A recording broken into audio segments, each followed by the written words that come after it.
Hello teacups, what's brewing? Welcome back to the channel. I am a little bit hoarse today. I've just taken some medicine and a sip of hot coffee. The cold I was hoping I would escape has settled in, and so I may be cutting to cough. Fortunately, I don't feel as bad as I sound, but it is present nonetheless. I'm hoping it doesn't linger too long, but there we go. I am on holiday now, so I can just rest and recoup, which is nice. Not exactly how I wanted to spend the holiday, but nice nonetheless. So we are back. Speaking of sick, we are back with Chantal. So I spent 12 hours in observation for hyperglycemia. Now, I'm of two minds about this video because on one hand, her health is absolutely at a point where this could and probably should be true. On the other, I have a few questions through it. We'll get to those as we go. She tells us two stories, one about the hostel, one about an elevator. I was wondering why we hadn't had a video, and apparently this is the reason. Considering it is December and there's been a lot of change and it's the most lucrative month, I was expecting her to upload a little bit more frequently. I mean, she has had a lot going on for her, but I was expecting a few more frequent uploads. So it could just be that this is a regular, I was going to say a regular trigger. I'll explain that a bit more. Part of the cycle she always goes through when she hits the point where people aren't being as sympathetic as she wants is to do an ERBs. This has been documented many a time. I don't think it's going to be successful this time around because people have been through this with her before and she has so flagrantly disregarded any health advice, particularly recently when it comes to the diabetes, that there isn't a lot of sympathy to give, you know? All the opportunities she has and she just doesn't take them. But it doesn't really matter for her either way because if she doesn't get sympathy, she'll get outrage. And both of those will mean more views. So I think she's just setting up an arc to ensure that she gets viewers for the rest of this month. But let's get into this and see, shall we? Ontario Beauty. Wait a second. There's going to be a slight cut there because I started watching and reacting and then realised I was not recording the screen. I'm glad I realised that in the first few seconds. Wow. That is a very beautiful shot, but think about when she's talked about Canada before and how she has absolutely not appreciated any of this. But now, no, my beautiful home. Very calm and peaceful. I love it. Well, hello guys. Welcome back to another video. Today I'm going to be telling you about my story. Telling but not showing. We'll get into that later. Time of me being in the hospital yesterday. So I was in the ER for, sorry for the sun dust, for like... It's the least of your problems at the moment, my darling. Like 12 hours. So here's what happened. So she did say that there were apparently 20-hour waits, so if she got an observation done and whatever, if we take this story to be true, which if we're reacting to it, we're kind of going to have to, for the sake of this conversation, like, she didn't get off too badly then. So yesterday I had an eye doctor appointment. So I went to the eye doctor appointment, and then, you know, as I was pulling into the driveway, I felt dizzy, and I noticed I was a lot more dizzy, and like my vision was more blurry than usual. When she says more blurry than usual, doesn't that mean she should be wearing her glasses to drive? Like, oh, my vision's always blurry, but more blurry than usual. So I was so glad I was behind a wheel. And then during the exam, they had to put these contrast eye drops in to see behind my eyes, and it made my vision even more blurry. So I had to wait in my car to even drive. Again, a great reason to not drive home. My vision is always blurry. It was worse than usual, and then they put some stuff in my eyes. How about we don't drive home then? This would be a time for an Uber. But don't worry about it. Chantal's never cared about safety on the road. It's only someone else's life. And I noticed that the dizziness wasn't going away. The blurry vision went away enough that I don't care about the lipstick on your teeth, my dear. I'm amazed you can even see it through the shine of the filter. or potentially the shine of the plaque. It might be a combination of both. So couldn't see properly, dizzy, let's continue driving. I could drive. So I thought, I'm going to go to the hospital and I'm going to get checked out because, you know, you hear horror stories about diabetes, ketoacidosis, hyperglycemia, going into diabetic coma. So I decided to drive to the hospital. Go to the emergency because the walk-in clinics were pretty full for the day. And pretty full or full? Because, spoiler alert, when she goes into the story of what happened in the hospital, there are many things she could have done prior to this moment that would have prevented her need to be there. So when you're actively walking into that medical problem, I feel like maybe just wait at the clinic. I don't have a family doctor. There's a wait list, okay? So, in Ontario. You did have a doctor in Kuwait that gave you medicine, but we'll talk about that later, shall we? So I went to the ER, and they have all my file there already, so that's good. Guys, help me. I didn't realise the ER kept those kinds of records. I would have assumed they'd be passed on to whoever a family doctor was. Because people's records have to be stored somewhere, yeah? So whoever took up a family doctor's caseload must have her records somewhere, because the ER wouldn't have everything, would they? She has been to the ER before, so they'd have a history of that, maybe. But did she take her... God, I've just noticed how terrible her lip liner is. You can really see it from this angle. Not the point, but anyway, got distracted. Did she take her diagnosis from Kuwait with her? The one that she was carrying around in her car, so it should have been there, to the hospital with her? Because that would have given them a lot of information. Because she said she was going for an eye appointment, so she would have needed that because she gets free eye appointments, according to her, because of the diabetes. Now, some people said that isn't exactly true in my comments last time. It's not really important for this conversation. She thinks it's true. So she would have had that with her to prove her condition. So why would you not hand that over to the emergency services? I didn't look too busy when I got there. Honestly, I thought it was going to be kind of in and out kind of thing. You know, they would prescribe insulin or something. That's what I thought, and I would get to go. So she went to the ER hoping for a prescription, not emergency care.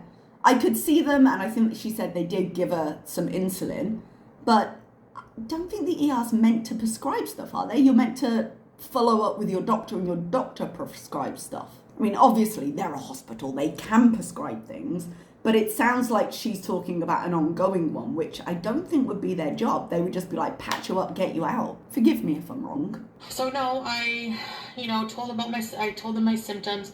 She pricked my finger, took my blood sugar. It was 23. Jesus. I'll try to put the conversion here somewhere in mg. You don't need to, it's terrible. DL, but that's mmol. 414, you're terrible. It's a terrible amount. Additional to this conversation, wouldn't she have brought her blood sugar monitor with her? Was she not monitoring her own sugar? Actually, I say that. As I say it, I think she had said that she wasn't at the moment, I guess because she knew she was eating like crap. So let's bother the ER with it, shall we? And it's, that's very high. So they were surprised how high it was. I'm not surprised they were surprised. You know, she said, okay. She took all my information. She said, now we're going to have you register. So I went to register. They give you that arm bracelet thing. So then ECG, I think it's ECG, tech came. Is that the heart scan? I feel like it is. And said, we're going to do an ECG. So they take me to this little room, like ECG. I guess they're just trying to rule everything out. They hooked me up, did the ECG. Then I had to wait in the waiting room. And I was waiting for a long time.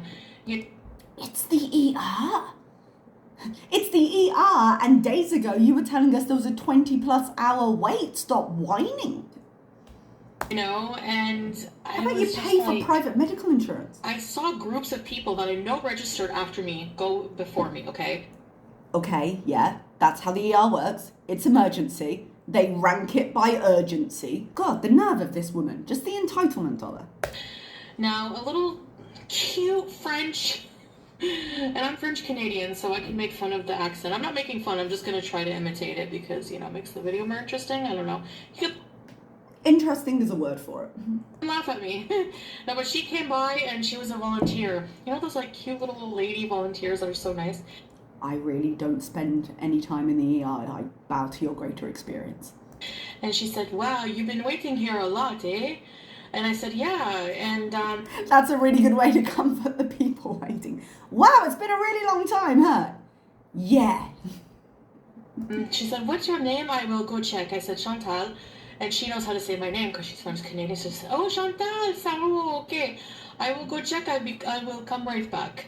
So she came back and she said, they didn't forget you, but they're waiting for your ECG results to figure out where to put you. Because there's different areas of the emergency, okay? There's urgent care, which you have to follow the yellow dots for, which is like minor things. And then there's observation. And that's if they need to monitor you, hook you up and monitor you and stuff. Follow the green dots. And then there's emergent care, follow the blue dots, which I don't even know what that means. Emergent care, follow the blue dots. Emergent in emergency. I was about to be very sarcastic and be like, well, emergent emergency, it seems like it would be the stuff that you need taken care of right away, Foodie. And then I was like, hang on a minute. Let me just go and look up a definition in case I'm wrong and I'm making a fool of myself. Fortunately, emergent care means treatment of pain, infection, and any other intraoral or perioral, I don't know what perioral means, condition which presents immediate harm to the well-being of the patient and for which treatment cannot be postponed. So emergency. I would presume from the linking of the words. I am glad I checked though. So anyways, after a while, I thought, okay, I'm going to go to the bathroom. They haven't called me. Sure enough, the minute I sit down on the toilet seat, they call my name. So I have to hurry up. And I go out, I'm like, yes, me. So the nice lady, she's like, follow me, I show you where you go. And so I was expecting to go to the yellow dots. Sure enough, I was expecting to go to the yellow dots. Well, to my surprise, I was asked to go to observation. So I was getting a little worried, they're waiting for my ECG results, I have to go to observation. So she came to emergency expecting them to say, no, it's nothing, go to the minor part. So nothing like showing up knowing you're going to waste their time. But they did blood work while I was waiting in the ER waiting room. Actually, they did blood work and hooked up an IV, just in case they need to draw blood and give fluids. All right, so I get to my room in observation. There's less rooms in this area. It's more small, and intensive. And there's I have to put on a gown that didn't fit, so I had the gown half on, and then. It doesn't sound like a great way to be staying around. And the people coming in and she's got half a gown on. I just made sure to keep the curtain closed. And my nurse comes in. She's like, hi, I don't know why you're here, but I'll find out. I was like, all right. So I had to retell my story. You always have to anyways. They want to hear what you have to say. Asking me symptoms, all this and that. She hooked me up. My oxygen sat was 97, which is fine. She's literally got a diagnosis over what's wrong with her. They've taken her blood. She knows it's super high. Give them the information you got from the doctor in Kuwait. My blood pressure was 135 over, I don't even know. And they didn't seem 135, that seems high. Concerned with that. And so... I suppose if she's coming with blood sugars of 414, it's not what they're worried about at the moment in terms of immediate threat. They did take some blood from the... They just put the tube into the IV thing and take the blood that way. Very convenient. Instead of sticking you all the time, That actually sounds really good. I'm usually okay. If I need to give blood samples, I'm usually okay. But if it's fasted in any way, then my veins go teeny tiny as soon as I get dehydrated. So whenever I've gone for surgery, I've had multiple people trying to find my veins and it's been awful.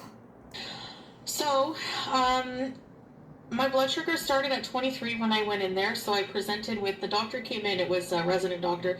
She said, you have hyperglycemia, and she said, if you didn't come when you did, I suspect that it would have developed into ketoacidosis because of the symptoms you had. Now, my blood test came back that my blood wasn't acidic, but she thought that it could develop potentially into that.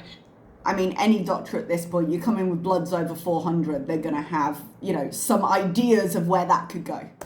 And so I said, oh, well, that's nice. That's not scary at all. No, apparently not scary enough to stop eating Chinese food and Big Turks, but, Basically, I'm learning that diabetes is really no joke. So... Learning! Jesus. So I do feel like an ass just laughing and having a good time eating plates of Chinese food the other day. Yeah, I do. Go with the feeling. Go with the feeling you were being an ass. And while we're on this topic, when you say, I'm learning this now, you presented the story of you were leaving your new life and the love of your life in Kuwait and moving back to another country, potentially for multiple years, to be able to save your own life. I'm not saying that's true, but that's what you presented. And now you're realizing it's serious. God, you really were just here for the food, weren't you? Anyway, pardon my language. She said we're gonna give you insulin and try to get your blood sugar down. We want it down below 15. All right, so bear in mind when she says 12 hours, this was for everything. She didn't wait 12 hours to be seen. They were actively working on her case the whole time. So I said, all right. She said, have you been taking your metformin? I'm on something that's a different name than metformin. I said, no, because of course not. It makes me very ill, and I haven't been taking it regularly, so... Okay, here's the thing with that. She doesn't like how it makes her stomach feel. She didn't go back to the doctor and get like an alternative medicine, which would have been an option with any medication. Hey, it's giving me some bad side effects. What else can we discuss? But she doesn't get violently ill every time she takes it, as far as we're aware, because she has never told us that, and she's been on it before. Just it gives her a bit of an uncomfortable stomach. Her blood is basically syrup. Like, deal with the stomach issues. She's got stomach issues anyway. It's not going to be that different from her everyday life. But to seriously come back, eat the way she's been eating, have medicine available, not take it, and then waste the ER's time like this is insane. Well, that's a no-no also. So... No, so innocent. She's just beezing, you guys. She gave me my first dose of insulin, and then... First dose. Took a blood test about 20 minutes later. My blood sugar went down to 16.5. Which is still really high. And then they did some blood work. I forget the name of the test. I'll have to put it here somewhere. Osmos... I don't know what this test is, and I'm not looking it up. Something. That, because when you're diabetic, you urinate more frequent. But if you're not drinking, if you're dehydrated and not having enough fluid or something, it leaves like sediment in your blood. I don't know.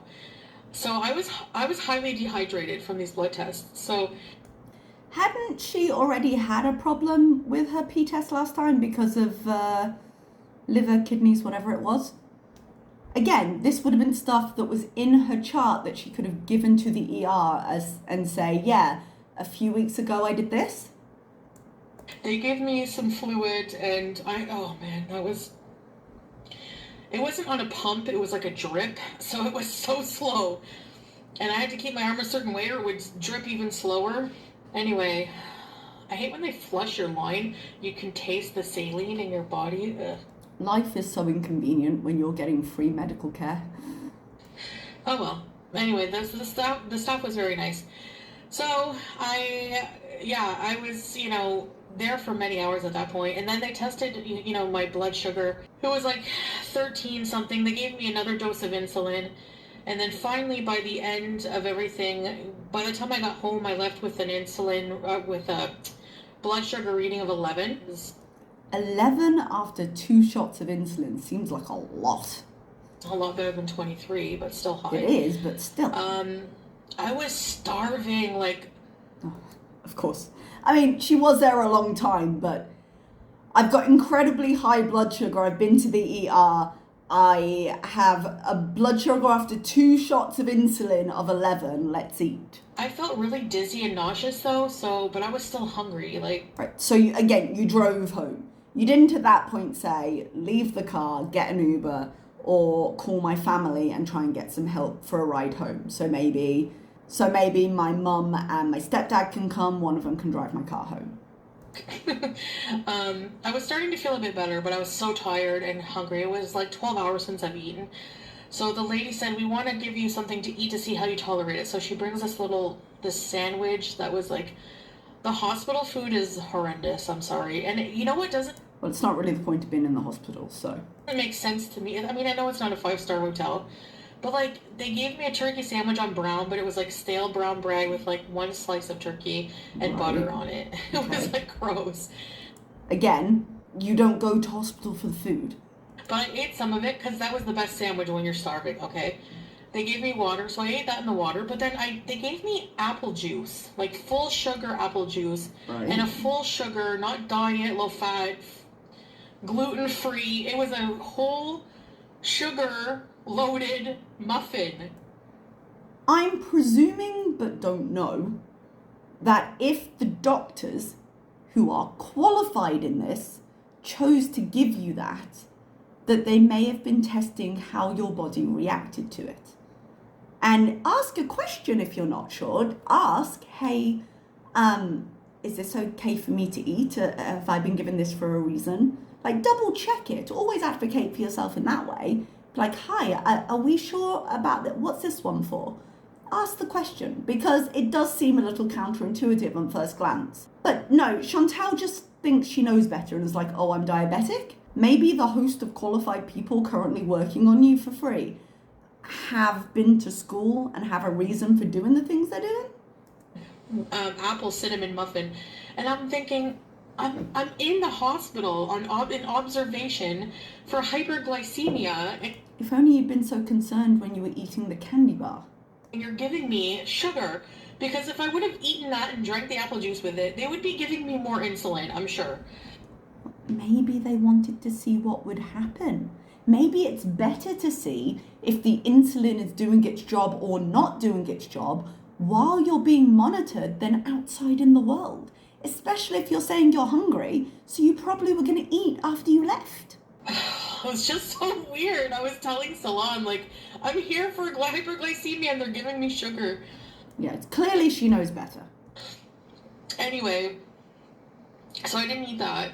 I said, I'm sorry. She's like, hey, you don't have to. She's like, I didn't cook it, so I'm not going to be insulted. Nurse gives no shit. About that. I said, no, it's just that, I'm just afraid to have something with sugar. And she's like, oh, okay, I'll take it away. So that was that. They just told me to stay. They didn't prescribe me insulin. Not their job. They can give you insulin to help you in the moment, but this is why you have doctors. They told me to just stay on my metformin type of drug that Please take the diabetes drug that you've been given. It'd be really helpful. I have from Kuwait, and to follow up with a family doctor, which I don't have, so that won't be happening. All right, so just die then, yeah? Like, what a way to do it. Yeah, so that won't be happening. All right, so did you tell them you didn't have a family doctor and ask them for alternatives? Or is this a case where, because if she doesn't have a family doctor because it's a massive problem in Canada, then other Canadians must be facing this. So is it a case of, if she gets up early in the morning, which you would think her health would be worth, she could go to a clinic, a walk-in clinic, and say, hi, I'm on the waiting list for a doctor, I don't have one. I have this issue with my blood. This is what they've given me. This is the medication I'm currently on. Could I please have a script to continue this medication? Because that at least she has paperwork for. Because Chantal can't be the only person in this situation. Now, had she bothered to go to the doctor and register and do whatever after her doctor left, she'd have a doctor, because I don't believe she told anybody she was leaving the country, so she's probably registered wherever she was before at the moment. But what's done is done at this point, so there must be a temporary way around this, even if it's not ideal, because people will be in this situation. But no, let's just laugh in the car and go, that's not going to happen. So I thought that's where my night ends. She comes in, she says, do you want to go home? Because I think they were going to keep me. And I said, I really want to go home. I'm so tired. I don't have my CPAP. I'm just sweaty from just laying in the little cot. My bottom hurts so bad, my lower back. Oh, I want to go home. So she let me go home. Yeah, she let me go home. And I thought my night was over. So, she takes out my IV and everything. And I had to go to the parking garage. It's cold. Okay, this is the part of the story I don't believe at all. I can believe her going to the ER because she's got a history of wasting their time. And I can believe that her blood sugar was ridiculous because we've got eyes. I don't believe this happened. I think this is just a story she's making up to seem worse. Well, it's dark. It's creepy. I'm on the top floor, the 5th floor of the parking garage. That's where my car's parked because there was nowhere to park. When I came in, the parking lot was almost full. So, I had to take an elevator. Parking garage elevators are one of the types of elevators I'm the most scared of. Okay, she said she was over her fear of elevators, and we've seen her use them by herself in Kuwait.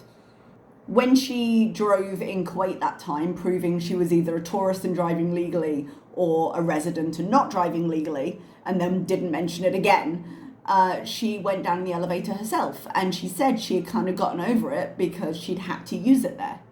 So bringing out this old chestnut is just bollocks. You guys know I have issues with elevators, claustrophobia. I got stuck in them before, so I have some trauma there. So I just started trusting elevators again. Since where I live in Kuwait, we take an elevator, right? So this is a non-story from the beginning. But I'm always with Salah. Nope, not true. Anyway, so I go by myself. My phone is dead at this point because I didn't think I would be in the hospital for 12 hours, so I didn't plan right. All right, so the elevator comes, I press the button, and I can hear a question about her phone. If she had her phone, initially when I first watched this, I thought she said she didn't have her phone. I was like, no way, madam, absolutely not. And she's got a picture in the thumbnail of her in the hospital. So if her phone's dead at that point, so you would think we'd have some kind of footage for this. Because she's filmed in the hospital before, and if she knows she's going to make a video about it, you would think we would have something of the eye doctor, and not much, but something of the hospital. Like, boom, boom, boom, going through the levels to come in to get me. I get in, 5th floor, the door's closed, everything's fine until I get to the 5th floor.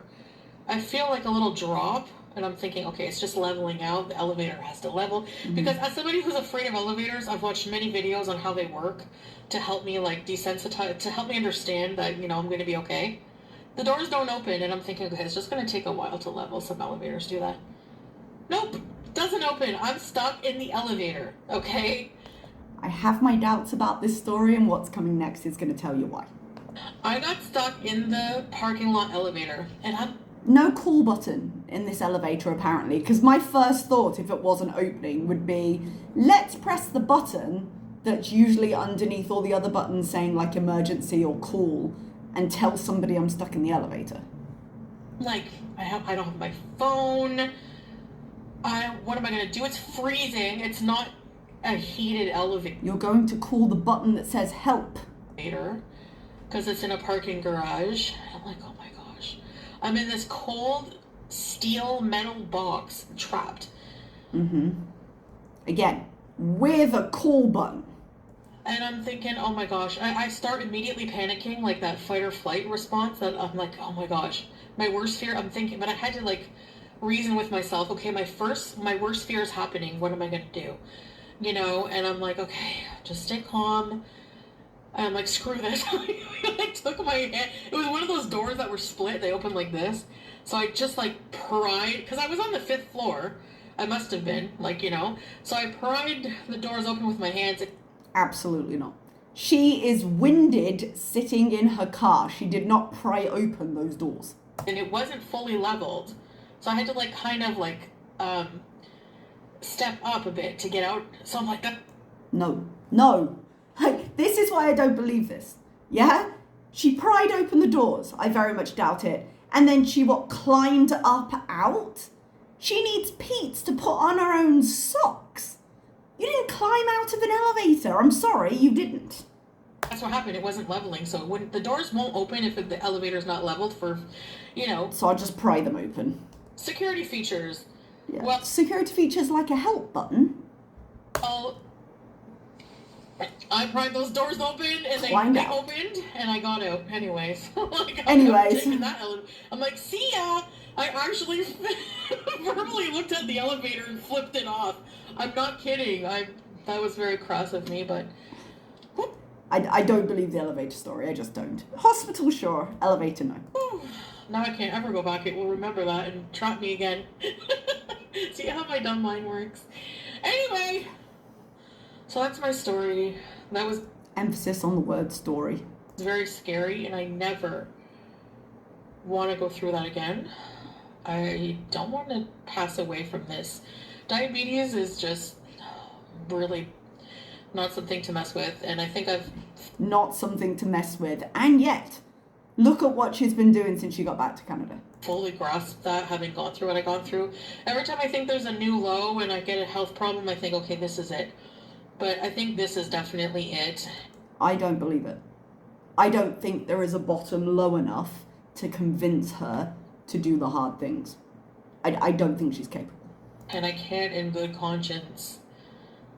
Your conscience has never been an issue for you.